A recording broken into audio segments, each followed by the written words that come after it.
Is Metro Atlanta's Christmas gift to the world.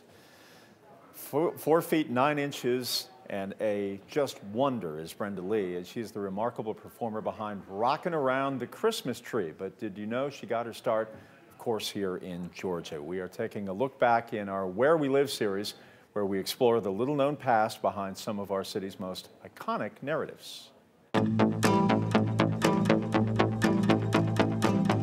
Rockin' around the Christmas tree at the Christmas party. Brenda Lee's distinctive, powerful voice took her from Southern poverty to the top of American music. Her landmark career began on Atlanta television and radio, and by the 1960s, she was a top-charting solo female vocalist, singing rockabilly, pop, and country music. She had 47 U.S. chart hits during the 1960s, surpassed only by Elvis Presley, the Beatles, and Ray Charles.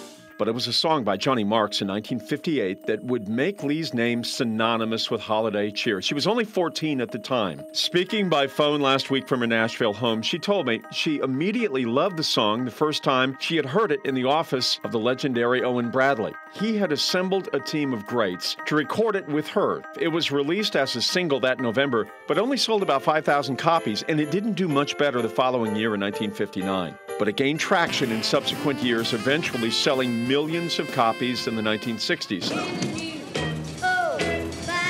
But she says what really catapulted the song was a famous scene in the movie Home Alone, decades later. Now, I asked her if she ever sings that great song for her family as they gather around the tree in Nashville, where she's lived the last 60 years.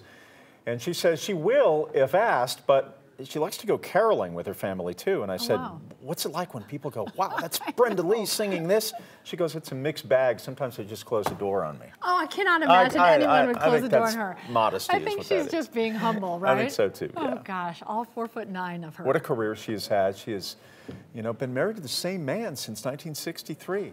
And they have led this really normal life, and her influence in the 20th century, sometimes I think she doesn't get her due, right. The way that other great influences have had on music. I mean, when you talk about in the 1960s, only the Beatles, Elvis, and Ray Charles sold more albums. It's staggering. That's amazing. What a great story.